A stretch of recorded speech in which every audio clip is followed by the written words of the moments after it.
ನಮಸ್ಕಾರ, welcome to YoYo TV Kannada.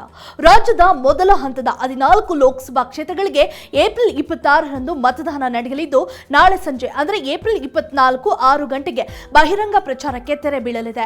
Udupi, Chikkamagaluru, Hassan, Dakshina Kannada, Chitradurga, Tumakuru, Mandya, Mysuru, Chamarajanagar, Bengaluru ಗ್ರಾಮಾಂತರ, ಬೆಂಗಳೂರು ಉತ್ತರ, ಬೆಂಗಳೂರು ಕೇಂದ್ರ, ಬೆಂಗಳೂರು ದಕ್ಷಿಣ, ಚಿಕ್ಕಬಳ್ಳಾಪುರ, ಕೋಲಾರ ಕ್ಷೇತ್ರಗಳಿಗೆ ನಾಳೆ ಸಂಜೆ ಬಹಿರಂಗ ಪ್ರಚಾರಕ್ಕೆ ತೆರೆ ಬೀಳಲಿದೆ.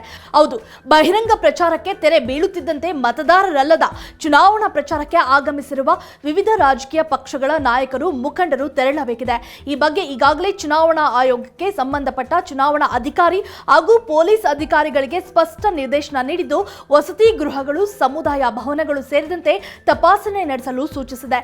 ಚೆಕ್ ಪೋಸ್ಟ್ಗಳಲ್ಲಿ ಕೂಡ ತಪಾಸಣೆ ನಡೆಸಿ ಮತದಾರರಲ್ಲದವರನ್ನು ಪತ್ತೆ ಹಚ್ಚಿ ಹೊರಗೆ ಕಳುಹಿಸಲು ನಿರ್ದೇಶನ ನೀಡಿದೆ. 14 ಕ್ಷೇತ್ರಗಳಲ್ಲಿ ಒಟ್ಟು 247 ಅಭ್ಯರ್ಥಿಗಳು ಚುನಾವಣಾ ಕಣದಲ್ಲಿದ್ದಾರೆ. ಆಡಳಿತಾರೂಢ ಕಾಂಗ್ರೆಸ್ 14 ಕ್ಷೇತ್ರಗಳಲ್ಲಿ ಸ್ಪರ್ಧೆ ಮಾಡಿದರೆ, ಬಿಜೆಪಿ 12 ಹಾಗೂ ಜೆಡಿಎಸ್ 3 ಕ್ಷೇತ್ರಗಳಲ್ಲಿ ಸ್ಪರ್ಧೆ ಮಾಡಿವೆ.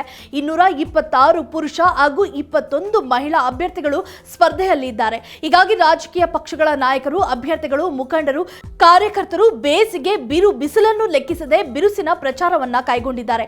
ಪ್ರಮುಖ ರಾಜಕೀಯ ಪಕ್ಷಗಳ ನಾಯಕರ ನಡುವೆ ವಾಗ್ವಾದ, ಆರೋಪ ಪ್ರತ್ಯಾರೋಪ ತಾರಕಕ್ಕೇರಿದೆ. ಪ್ರಚಾರದ ಅಬ್ಬರ ಮುಗಿಲು ಮುಟ್ಟಿದೆ.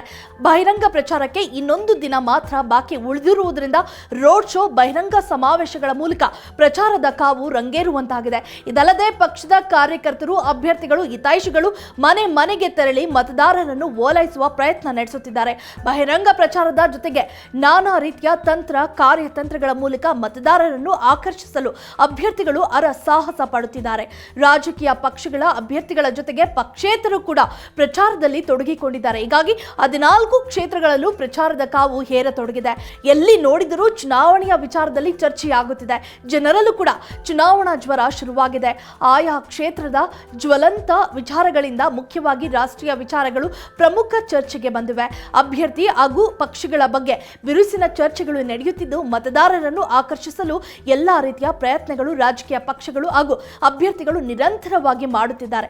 ಒಟ್ಟಾರೆ ಹೇಳುವುದಾದರೆ, ಜೂನ್ 4ರಂದು ಅಖಾಡದಲ್ಲಿ ಇರುವ ಪ್ರತಿಯೊಬ್ಬರ ಭವಿಷ್ಯ ಮತದಾರರ ಪ್ರಭುಗಳ ಬೆರಳಲ್ಲಿ ಇರುವುದು ಎಷ್ಟು ಸತ್ಯವೋ ಅಷ್ಟೇ ಸತ್ಯ. ಈ ನಾಯಕರು ಅಲ್ಲಿಯವರೆಗೆ ಮತದಾರರನ್ನ ಓಲೈಸುವ ಕೆಲಸ ನಿಲ್ಲಿಸಲಾರರು ಅನ್ನೋದು ಕೂಡ ಅಷ್ಟೇ ಸತ್ಯವಾಗಿದೆ. If you like this video, ಬೇಗ ಲೈಕ್ ಮಾಡಿ, ಕಾಮೆಂಟ್ ಮಾಡಿ, ಶೇರ್ ಮಾಡಿ ಹಾಗೂ ಯೋಯೋ ಟಿವಿ ಕನ್ನಡವನ್ನು ಸಬ್ಸ್ಕ್ರೈಬ್ ಮಾಡಿ.